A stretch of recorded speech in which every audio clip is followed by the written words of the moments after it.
स्वर विज्ञान शब्द से आप सब लोग परिचित होंगे। आजकल बहुत सारे लोग स्वर विज्ञान पर बात कर रहे हैं और स्वर विज्ञान हमारे साधना विधान के अंतर्गत आने वाली एक बड़ी रहस्यात्मक युक्ति है।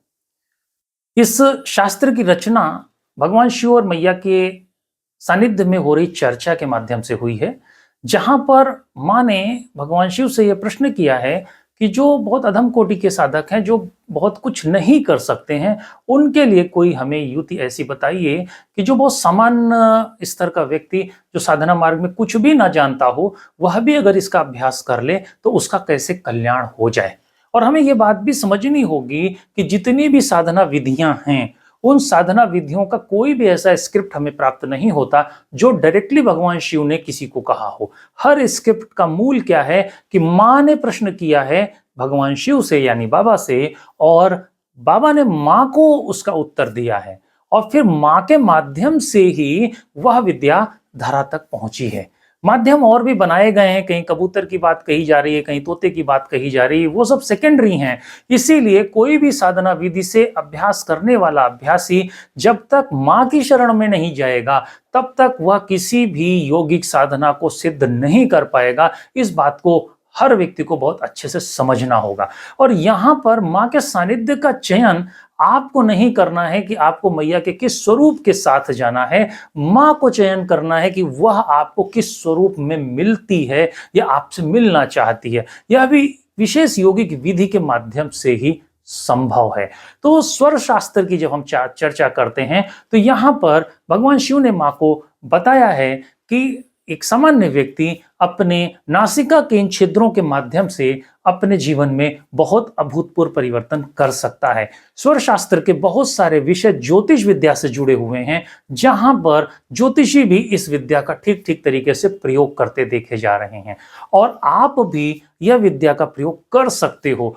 प्राचीन काल में जब भी किसी ज्योतिषी के पास आप जाते थे तो उसे स्वर शास्त्र का पूरा पूरा ज्ञान उसके गुरु के माध्यम से दिया जाता था, ताकि वह अपने आए हुए जजमान को या प्रश्नकर्ता के प्रश्न को समझे और यह भी समझे कि उत्तर देना है कि नहीं देना है या टाल जाना है। अगर उत्तर देना है तो उसको किस स्तर का देना है, यह सब कुछ भी बताने का काम स्वर शास्त्र के माध्यम से होता है। यदि हम स्वर शास्त्र के विषय पर आएंगे तो हमें मूल रूप से अगर हम सामान्य इसकी चर्चा करेंगे तो यह समझना है कि यह जो शरीर है हमारा, ये एक बहुत बड़ी इंडस्ट्री है। यदि इस इंडस्ट्री को खोल दिया जाए, इसके हर एक करेक्टर को खोल दिया जाए, लंग्स की फंक्शनिंग को और बाकी बॉडी के सभी ऑर्गन की फंक्शनिंग को खोल दिया जाए, तो एक शरीर लगभग 14 एकड़ की जमीन में विस्तारित होगा। इसको कंपाइल करके एक शरीर के रूप में बनाया गया है।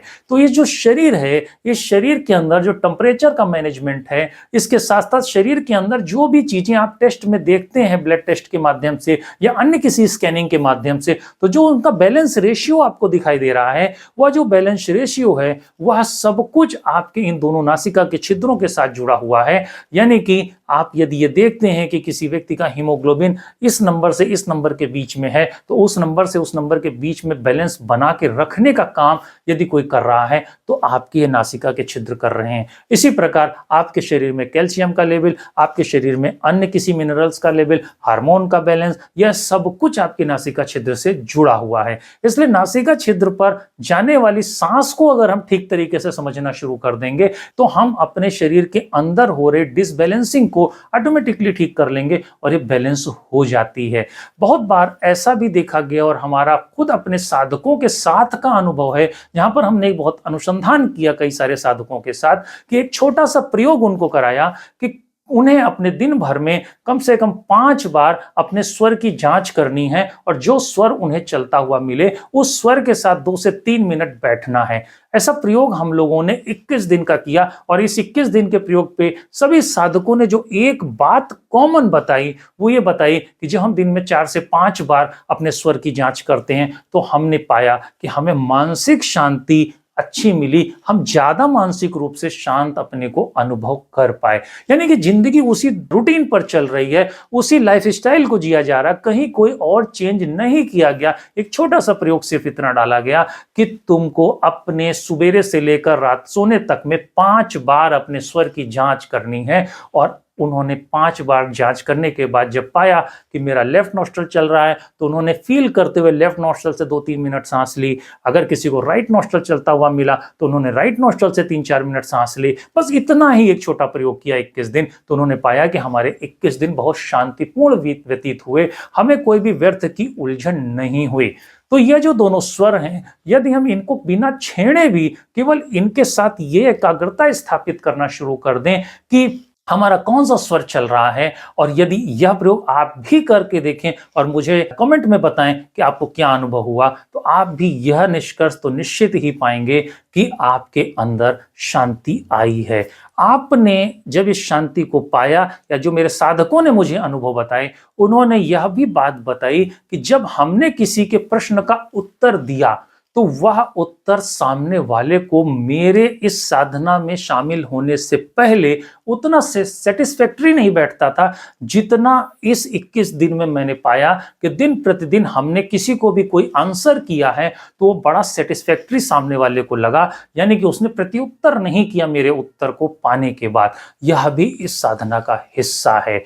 और जो हमारे दोनों नासिका छिद्र हैं, इसमें लेफ्ट नॉस्ट्रल है, ये चंद्र स्वर है, जो हमारा राइट नॉस्ट्रल है ये सूर्य स्वर है। इस दोनों स्वरों के माध्यम से हमारे इस शरीर रूपी मशीनरी को, इस इंडस्ट्री के टेम्परेचर को भी ठीक किया जाता है। जब हमारा लेफ्ट नॉस्ट्रल चलता है तो हमारे शरीर को ठंडा किया जाता है, जब हमारा राइट नॉस्ट्रल चलता है तो हमारे शरीर को गर्म किया जाता है, और ये मैनेजमेंट बॉडी अपने हिसाब से सेट करती चलती है। 1-1.25 घंटे के अंतराल पर ये स्वर बदलते जाते हैं, और जब कभी आपको कोई डिजीज हो जाएगी या आपके कोई शारीरिक गहरी बीमारी हो जाएगी तो आप पाएंगे कि आपका लेफ्ट नॉस्ट्रल ज्यादा चलने लगेगा और राइट नॉस्ट्रल चलना बंद हो जाएगा। जब भी आपको जुकाम की स्थिति होगी, या आपको शरीर में पेट से संबंधित या किसी ऑर्गन से जुड़ी हुई कोई प्रॉब्लम होगी, तो राइट नॉस्ट्रल का चलना कम हो जाएगा या बंद हो जाएगा। और जब ये दोनों बैलेंस में चलेंगे तो हमारे शरीर को ये स्वस्थ रखते हैं। तो स्वर विज्ञान एक बहुत बड़ा और रहस्यमय विज्ञान है।